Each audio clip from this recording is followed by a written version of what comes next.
기도하겠습니다. 좋으신 아버지 하나님, 오늘도 저희들에게 새날 허락하여 주시고 또 주님의 말씀을 묵상하며 이 하루를 출발할 수 있게 하시니 감사를 드립니다. 오늘도 우리에게 주신 말씀 붙들고 좌로나 우로나 치우치지 않게 하시고 하나님께서 이끄시는 그 선한 역사를 알고 살아가는 우리의 믿음의 자리 되게 하여 주옵소서. 특별히 아버지 하나님, 이번 주간은 주님께서 우리에게 베푸신 은혜에 감사하는 시간들입니다. 주님, 하나님께서 우리를 향해서 여러 가지 창조의 섭리와 또 여러 가지 말씀과 은혜 가운데 보살피고 돌보아 주셨습니다. 그 은혜를 기억하게 하시고 또 그 은혜를 베푸신 하나님께 감사와 영광을 돌릴 뿐만 아니라 하나님으로부터 받은 이 은혜를 이웃들과 또 우리 주변에 있는 사랑하는 가족분과 친지들에게 그 사랑을 베풀며 살아가는 하나님의 사람들, 주님의 신실한 종들 되게 하여 주옵소서. 우리 구주 예수 그리스도의 이름으로 기도드립니다. 아멘. 오늘 우리에게 주신 말씀은 예레미야 48장 20절에서 29절입니다. 그러면 그들이 대답할 것이다. 모압이 수치를 당하였다. 모압이 어이없게도 함락되었다. 통곡하며 울부짖으며 아론강 강가의 사람들에게 모압이 멸망하였다고 알려라 할 것이다. 재앙이 밀어닥친 곳은 모압의 고원지대와 홀론과 야사와 메바악과 디몬과 느복과 베디블라다임과 기랴다임과 백가물과 벤무온과 그리옥과 보스라와 모압 땅의 원근 각처에 있는 모든 성읍들이다. 이렇게 모압이 뿔이 잘리고 모압의 팔이 부러졌다. 나 주의 말이다. 모압이 나 주를 거슬러 자만하였으니 모압에게 취하도록 술을 먹여 마침내 내가 토하고 그 토한 것 위에 뒹굴어 스스로 조롱거리가 되게 하여라. 모압아, 이제까지는 내가 이스라엘을 조롱거리로 삼지 않았느냐? 내가 이스라엘을 말할 때마다 너는 마치 이스라엘이 도둑질이나 하다가 들킨 것처럼 머리를 흔들며 조롱하지 않았느냐? 모압 백성아, 너희는 성읍들을 떠나서 바위 틈 속에서 자리를 잡고 살아라. 깊은 협곡의 어귀에 불안정하게 둥지를 틀고 사는 비둘기처럼 되어라. 우리는 모압이 교만하다는 소문을 들었다. 모압은 매우 교만하여 우쭐대고 뻐기며 오만하고 거만을 떤다는 것을 우리는 들었다. 아멘. 오늘 본문 말씀은 그 이방 민족인 모압을 향해서 하나님의 심판이 임할 것임을 예언하는 말씀입니다. 모압은 아브라함의 조카 그 룻의 후손입니다. 그들의 조상은 롯이 아브라함을 떠나서 소돔 땅에 살다가 그곳에 죄악이 만연하자 하나님은 그 땅을 심판하시고자 했습니다. 그때 하나님께서는 이제 아브라함의 기도와 또 롯을 구원하시기 위한 하나님의 계획이 있어서 천사를 보내서 하나님의 재앙이 소돔 땅에 이르기 전에 롯의 가족을 구원하셨습니다. 그러나 이 과정에서 롯의 아내는 그 집에 남겨두었던 그 재산이 아까워서 뒤를 돌아보다가 수군 기둥이 되었다라는 전설이 있고요. 그리고 이제 그 롯의 두 딸들은 기업을 잊지 못했기 때문에 기업을 잊기 위해서 아버지에게 술을 먹여서 동침하여 자녀를 낳게 됩니다. 그렇게 자녀를 낳은 것이 바로 모압과 암몬의 민족이 되는 것이었습니다. 그들은 나름대로 번성하였고 큰 민족을 이루었습니다. 또 그들이 거주했던 땅은 다른 나라에 비해서 비교적 안정적이었고 또 땅도 비옥하여서 풍요를 누릴 수 있었습니다. 하지만 그들이 누렸던 풍요와 번영으로 인해서 자만심과 또 뻐기는 우월감이 많이 있었고요. 또 뿐만이 아니라 그 타인들이 당하는 고통을 비웃었습니다. 그러다 하나님께서는 그 땅, 이 역사에 불의를 심판하시는 그때에 하나님의 심판의 도구였던 바벨론을 통해서 그들도 이 심판에서 벗어날 수 없게 되는 것입니다. 그래서 오늘 본문은 모압 땅에 임하는 하나님의 심판을 얘기합니다. 특별히 모압이 망하게 된 이유를 오늘 본문은 말해주고 있습니다. 11절입니다. 모압은 일찍부터 안전하게 살았으며 포로가 되어 끌려간 본 적이 없었다.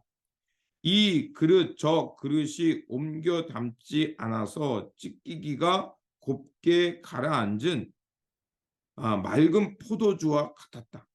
맛이 그대로 남아있는 향기가 변하지 않은 포도주와 같았다. 그러니까 그 포도주의 찌꺼기가 그 오랫동안 가만히 놔두면 그 가라앉는가 봅니다. 그래서 이렇게 찌꺼기가 다 가라앉고 그 위에 맑은 포도주처럼 이 포도주가 움직이지 않았기 때문에 굉장히 고급의 향이 나는 포도주가 된 것처럼 이 모압 땅은 외세 침략이 없었고 풍요를 누렸다는 것입니다. 이렇게 큰 민족을 이루면서 오랫동안 타민족의 침략을 받지 못하다 보니까 그들은 자신의 업적과 자신의 풍요를 자랑하고 더 나아가서 그들은 어떤 생각을 하냐면 그들이 섬기는 그모스의 신이 어떤 신보다 강하기 때문에 자신들이 이렇게 안정과 평안을 누릴 수 있다고 자만했던 것입니다. 하지만 하나님께서는 그 바벨론의 도구의 심판의 도구를 통해서 심판하실 때 이 그모스 신도 수치를 당하고 그 그모스 신을 섬겼던 제사장들도 포로로 끌려갈 것임을 다시 한번 말씀해 줍니다. 그게 7절과 13절에 나옵니다. 모압아, 네가 너의 손으로 만든 것들과 너의 많은 보물을 의지하였으므로 너도 정복당할 것이다. 그모스 신도 자기를 섬기던 제사장들과 고관들과 함께 포로로 끌려갈 것이다. 13절 또한 이렇게 말합니다. 이스라엘 집이 베델을 의뢰함으로 수치를 당한 것 같이 모압이 그모스를 말미암아 수치를 당하리. 결국 하나님의 심판에서 그들도 벗어날 수 없고 그들이 믿었던 자신들의 신도 마치 포로처럼 끌려갈 것이라고 말씀하고 있습니다.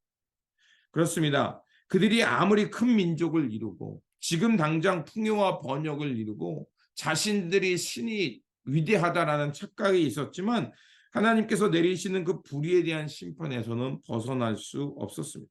또한 모압은 어떤 자만심이 있었냐면 자신들의 번영과 안정 때문에 다른 민족이 당하는 아픔에 대해서 오히려 조롱했습니다. 27절에 보니까 이렇게 되어 있습니다. 모압아, 이제까지는 내가 이스라엘을 조롱거리로 삼지 않았느냐? 내가 이스라엘을 말할 때마다 너는 마치 이스라엘이 도둑질이나 하다가 들킨 것처럼 머리를 흔들며 조롱하지 않았느냐? 지금 이 상황은 뭐냐면 이스라엘이 외세의 침략을 받고 이리저리 유린당하는 그 상황에 있을 때 모압은 이스라엘을 조롱거리로 삼았던 겁니다. 그리고 이스라엘이 그렇게 된 거는 저들이 믿는 신이 어리석어서 또 저들이 도둑질하다 들켜서 저렇게 된 거다라고 비웃었던 겁니다. 모압이 또한 얼마나 교만했었는지를 29절에서 30절에 말하는데 이렇게 말합니다. 우리가 모압의 교만을 들었나니 심한 교만 곧 그의 자고와 오만과 자랑과 그 마음의 거만이로다. 여호와의 말씀이라 내가 그의 노여움에 허탄함을 아노니 그가 자랑하여도 아무것도 성취하지 못하였도다. 자, 이 모압의 이 자고함에 대해서 얼마나 많은 단어가 나오냐면 이렇게 나옵니다. 그들은 교만했고 자만했다. 자고했다는 얘기죠. 오만하고 거만했다. 이렇게 이 여러 가지 만자가 붙습니다. 만자가 붙는다는 것은 자기를 뽐내는 마음이 가득 찼다는 것을 말하는 겁니다. 이토록 모압은 그 자기들의 지형적인 특성과 그 경제적인 풍요 때문에 자랑을 일삼았고 자기를 뻐기는 것이 하늘을 찌르듯이 높았다는 것입니다. 그래서 하나님께서는 그들의 교만을 철저히 흩으십니다. 33절과 34절에 보면 이렇게 되어 있습니다. 기쁨과 환희가 옥토와 모압 땅에서 빼앗겼도다. 내가 포도주 틀에 포도주가 끊어지게 하리니 외치며 밟는 자가 없을 것이다.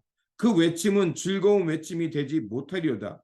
헤스본에서 엘르알레를 지나 야스까지와 소알에서 호로나임을 지나 에글라 셀리시아에 이르는 지역에 사는 사람들의 소리를 내어 부르짖음은 니무림의 물도 황폐하였도다. 이 말들은 뭐냐면 그 포도주의 생산을 하는 곳이었습니다. 자, 포도주를 생산하는 곳이라는 그 땅이 얼마나 풍요롭고 또 안정적이며 오랜 시간 동안 많은 수확을 가졌기 때문에 기쁨의 땅이었다는 것입니다. 그런데 오늘 34절에 나와 있는 대로 헤스본, 엘르알레, 야스, 소알, 호로나임 이런 성읍들은 멀리 떨어져 있고 풍요의 땅들을 상징하는데 그 땅이 황폐해질 거라고 말합니다.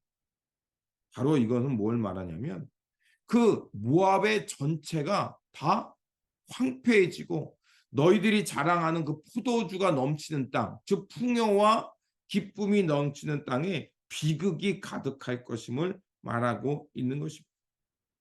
모압은 자신들의 풍요와 또 번영 때문에 교만했고 타인들의 아픔에 대해서 비웃는 나라였습니다. 그런 그에게 급기야 하나님은 그들의 교만을 꺾으시고 고통에 대한 무심했던 것을 그들에게 책임을 물어서 그들도 똑같이 고난받을 것임을 말해주고 있습니다.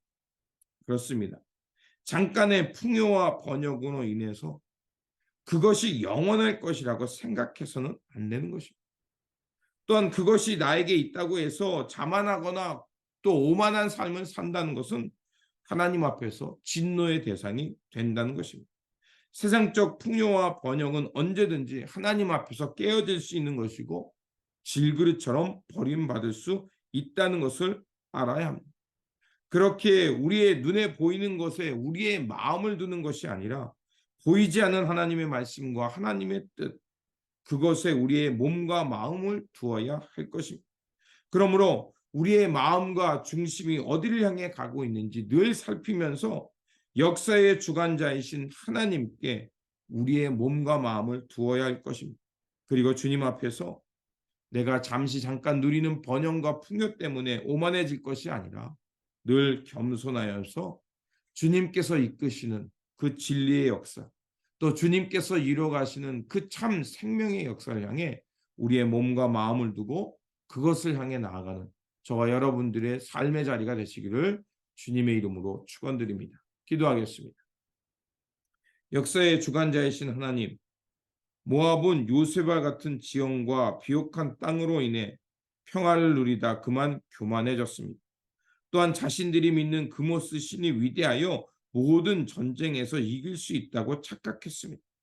하지만 하나님께서는 심판의 도구인 바벨론을 통해서 그들의 교만을 꺾었고 세상의 통치자가 하나님이심을 드러내 주셨습니다.